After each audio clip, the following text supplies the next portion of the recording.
Mammography is one of the best screening tools to find breast cancer. Breast cancer may not be preventable, but you can survive it through early detection.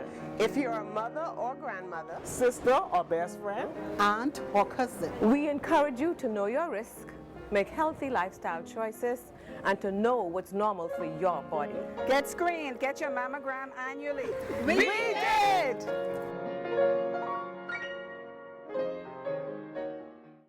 The mother of a man murdered in Bain town speaks out. A shantytown resident apologizes for his inflammatory comments. The PSA takes legal action against the government, plus a new world record set in Bahamian waters. We've got those stories and a whole lot more tonight. I'm Monique Toot, and NB12 starts now.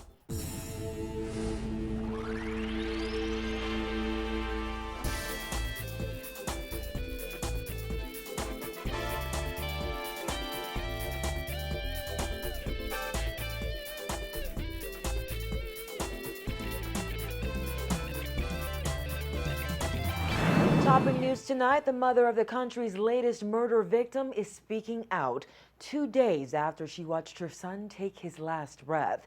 His death, which nearly caused a riot in the Baintown community, has angered residents who clashed with police on the murder scene. Kyle Joaquin has the story.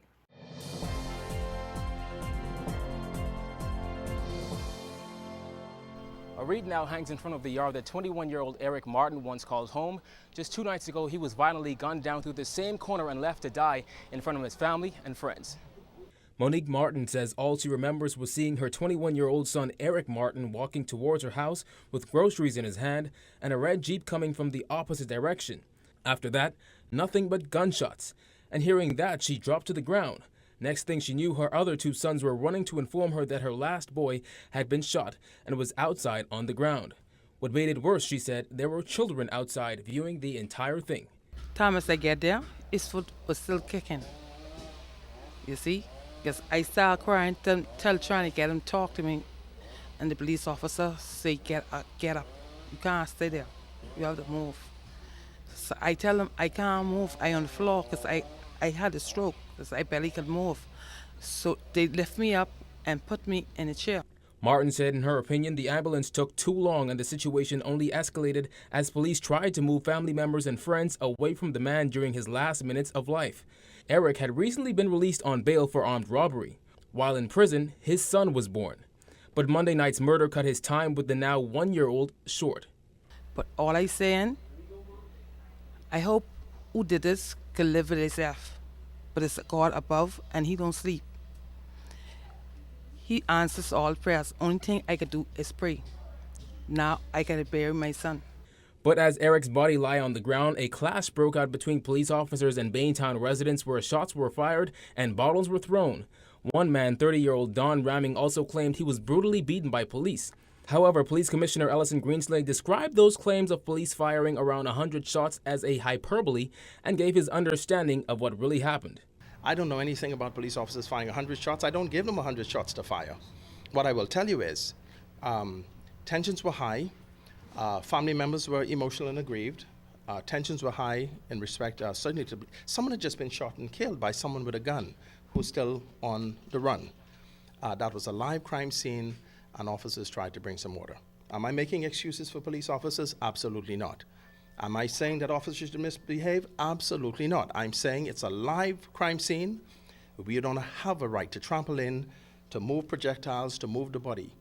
Through it all, president of Families of All Murder Victims, Candy Gibson, says focus must not be taken away from the 1-year-old child that now has to grow up without his father. We don't see the bigger picture. The bigger picture here is the children. It ain't about who the war's about or who turf it is or who selling this and who buying this. The bigger picture is the children. Hurting people hurt people, and these children are being hurt at a young age. And the people are going to take their innocence. They're taking their mothers and father away from them, and it feel like it's okay. Kyle, what did that says? What's left for our next generation, Kyle? Police still have no one in custody for Martin's killing. Reporting for NB12, I'm Kyle Joaquin. The Haitian Bahamian man whose inflammatory comments sparked outrage among Bahamians was released today after being held at the Cable Beach police station. The commissioner of police was there for his release even though the man wasn't charged. 30-year-old Anson Ali walked out of the station this afternoon with Haitian Bahamian Guardian radio talk show host Louis Georges by his side. He apologized for suggesting during a recent interview that there could be violence against Bahamians. I want all Bahamians, everybody, Haitian, whatever, all us come together as one community. You understand? I want the people take it wrong what I said, and I want you to take it to the heart, because I'm a Bahamian citizen. I never been in Haiti in my life. I born here, and I'm a certified painter, and I'm a certified mechanic. I fix cars. And I want to apologize to everybody who take it the wrong way, all my Bahamian islands and everybody else who was upset and thinking like, yeah, I mean a war, a threat. It wasn't like what you all think it was. Commissioner Greenslade says Ali turned himself into police on Monday. However, he says police have no reason to charge the shantytown resident, whom he says showed remorse. I've had an opportunity to speak with him. All of our selected detectives, key people, have spoken to him, and we have no evidence to charge him for any criminal offense. We also consulted with the Office of the Attorney General. As we understand it, this is in the public domain, has had coverage far and wide, and we wanted to ensure that we had properly done the due diligence. I am satisfied as the commissioner that this young man, this Bahamian young man, has committed no criminal offense, and he's being released from police custody.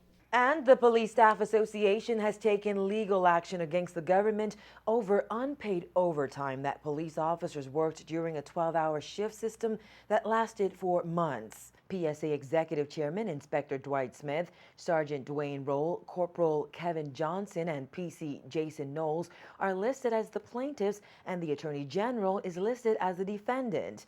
The group, represented by Attorney Wayne Monroe, filed an originating summons and affidavit on Tuesday. In the document, Smith states that workers who worked for more than 40 hours a week have not been compensated in accordance with the Royal Bahamas Police Force Orders 2003.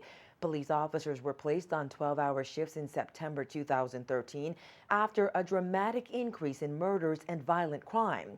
Officers complained that they were tired and were not compensated for the hours worked. The Christie administration has revealed its plan to combat the deadly Ebola virus. Members of the Ebola task force say they have developed a plan to prevent local spread of the virus, and the Bahamas is prepared. Prime Minister Perry Christie and other government officials outlined their strategy during a news conference today. Jasmine Brown reports.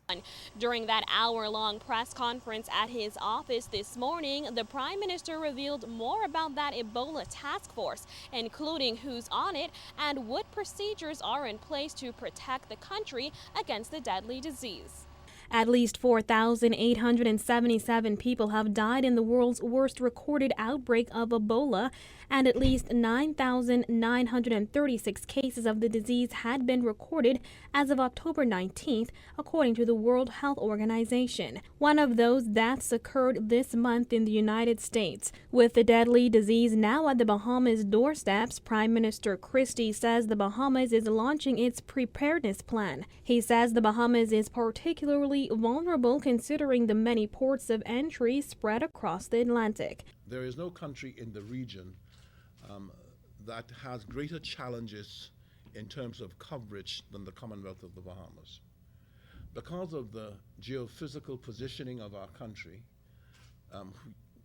good fortunes really represents itself in that we are the closest offshore country to the United States of America. That in itself has advantages, but it also means that we have so many diverse points of entry. Health Minister Dr. Perry Gomez agrees, saying this is a challenging time for the Bahamas, but he insisted the Bahamas is ready and has identified containment areas at PMH and various ports of entry. And I see this particular time as a very challenging time for our country and the ministry.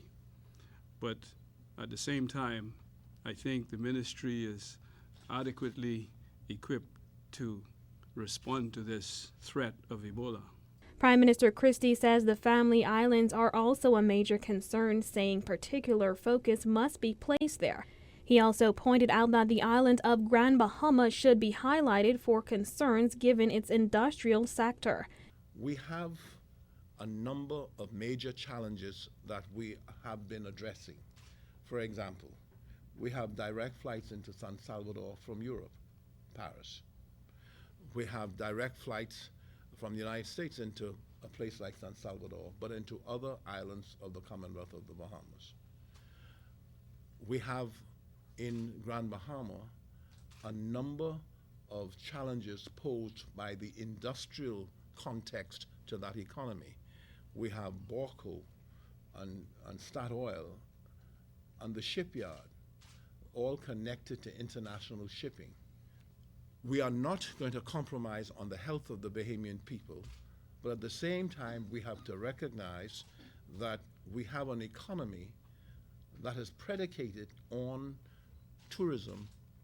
During today's press conference, Christie also revealed key players on the Ebola task force. Peter DeVoe Isaacs, who is Undersecretary at the Transportation Ministry, will head it.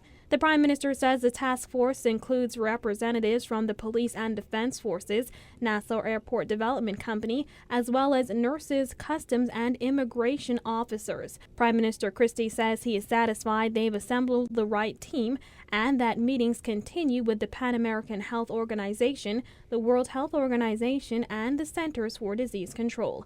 Reporting for NB12, I'm Jasmine Brown. Minister for Grand Bahama Michael Darville has denied claims that a private jet carrying an Ebola patient was allowed to land at Grand Bahama International Airport because it was running low on fuel. Darville says it was brought to his attention that a false claim was posted on the internet. The information that has been spread on the various social media networks are incorrect, and this particular team, as well as all our public health officers, are fully aware and fully informed, and our protocols are already in place on Grand Bahama in the vulnerable areas, particularly our port. This is the second time government officials have denied claims of an Ebola case in the Bahamas. Last month, Health Minister Dr. Perry Gomez insisted that a suspected patient who died in hospital was actually diagnosed with malaria. When NB12 returns, 2 Ackland's men charged in connection with $1 million drug find. So stay tuned.